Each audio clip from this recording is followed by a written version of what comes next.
यदि आप कर्म कांड पर भरोसा करते हैं तो कर्म पर भरोसा कीजिए। मैं भगवत गीता की बात कर रहा हूँ, जहां पर मेरा जो साधना हुई है या मैंने जो सीखा है वो मैं कर्म बेस पर ही बताऊंगा। यदि मैंने आपको बताया कि आपके इस साल से इस साल के बीच में कोई मुसीबत या जो भी है पैसे की दिक्कत आएगी, तो वहां कालसर्प योग हो उस कुंडली में चाहे नहीं हो, लिख के लीजिए, वहां पर प्रॉब्लम आएगी, मतलब आएगी।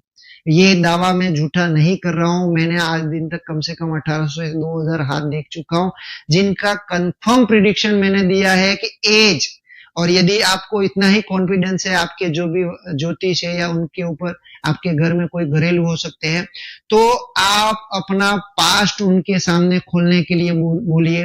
भविष्य हर कोई ज्योतिष बता सकता है, लेकिन आपकी लाइफ में जो घटनाएं हो चुकी है वो आपको पता है। उनके सामने 2 से 4 चीजें पास्ट के बारे में आप पता लगाइए, अपने आप पता चल जाएगा आपको कि वो ज्योतिष जिससे आप पूछना चाहते हैं वो कहाँ तक सही है और कहाँ तक वो एकदम परफेक्ट बता रहा है।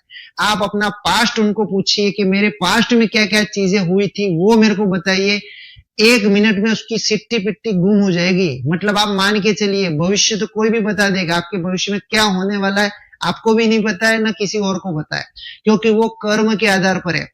एक एग्जांपल के द्वारा मैं आपको बताऊंगा कि सपोज करो आपकी एज भगवान ने आपके कर्मों, पूर्व जन्म के कर्म के आधार पर 70 साल रखी है। इस जन्म में आपके कर्म अच्छे या बुरे दोनों का कैलकुलेशन होगा। उस आधार पर 70 साल की जो आयु होगी वो 80 भी जा सकती है और 50 भी जा सकती है, दोनों चीजें हो सकती है। आप समझो, मृत्यु किसी के हाथ में नहीं है। ये क्यों बोला जाता है? इसका अर्थात आपके कर्मों से जोड़ा जाता है। यदि पूर्व जन्म के आधारों पर यदि आपकी आयु 60 वर्ष तय की गई है भगवान के द्वारा, लेकिन यदि आप अपने कर्म अच्छे रखते हैं और बहुत सारी अच्छी चीजें करती है, लोगों की मदद करते हैं आप, और कहीं ना कहीं समाज में उस तरह का वर्चस्व आप रखते हैं और किसी का भला बुरा जो भी हो आप देखते हैं, तो आप मान के चलिए आपकी 60 साल की जो आयु है जो भगवान ने तय की है, वहां पर प्लस होके 70-80 जो भी होगी वो मिल जाएगी।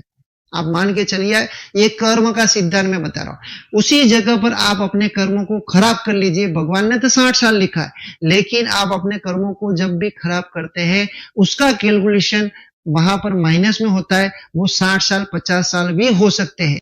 आपकी हस्त रेखा या कुंडली में कहीं पर भी वो मृत्यु का योग नहीं है, फिर भी आपकी मृत्यु 100% 50 साल में हो जाएगी। आप मान के चलना, ये कर्म के सिद्धांत है। आप गीता पर भरोसा रखिए, कर्म कांड पर भरोसा मत रखिए।